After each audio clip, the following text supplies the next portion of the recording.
The world is changing. It's happening quickly and drastically in ways we cannot foresee. We don't know exactly how and when, but we know it does. So the question we all ask ourselves is, what is the most intelligent way to set ourselves up for the future? And what does intelligence mean in that context? I think the best definition is intelligence is the ability to adapt to change. The truth is we have no idea what is coming, and we have no way to objectively measure in which way the world is going to change. The rate of technological innovation is crazy right now. I don't know about you, but for me this is simultaneously inspiring and frightening. Recently I opened my social media feed and I saw shoes that would enable you to walk on water, or some glasses that would project a holographic image right in front of you, like having a huge flat screen TV just from your glasses, you know. But on the other side there are those fighting robots in China, or Elon Musk's Neuralink that will give anyone with money super enhanced cognitive abilities.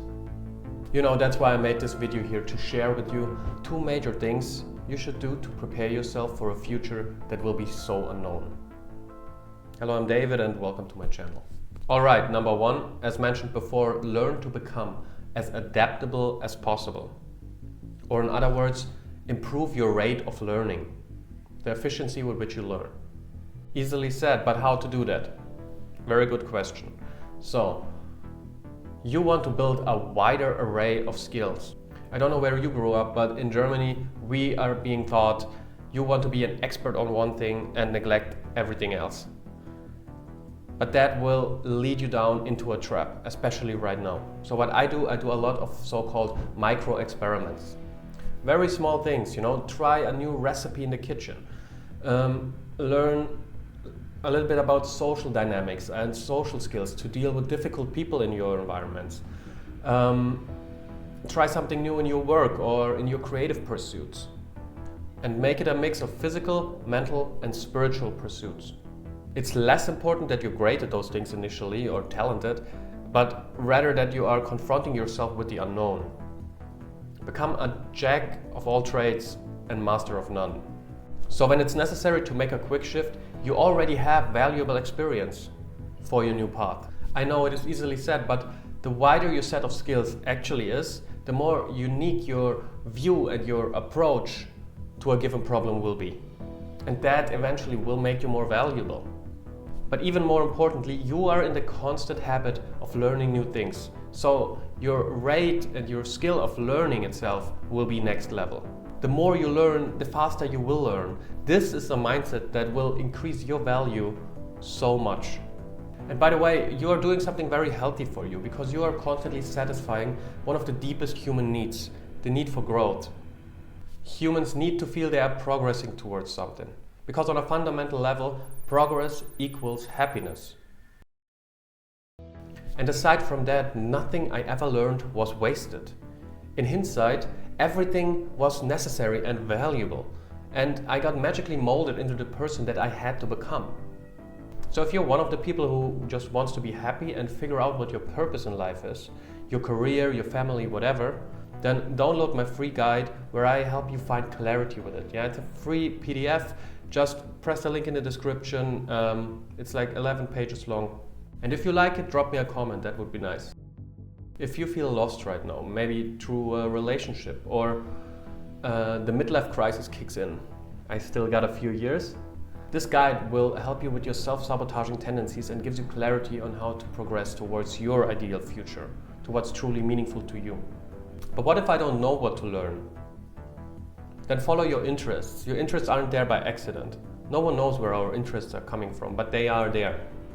When you don't have any interests, figure out what are your experiences, your values and your beliefs, and then start from there. If you have too many interests, make a list and figure out which are the priorities. And when this new thing is making you feel excited, that's your signal that it is actually valuable and right for you.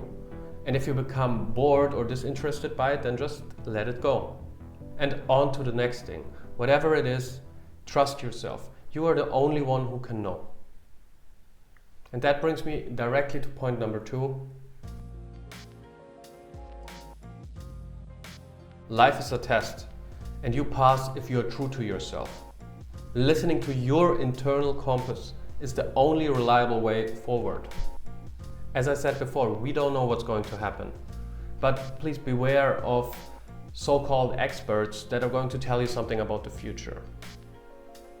Even of me, even though I don't claim to be an expert, I'm just a regular dude sharing his thoughts, but the point is no one knows what's going to happen.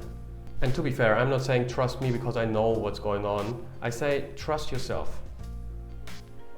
That is the only reliable way. Your intuition is your compass and it will naturally lead you towards the right things.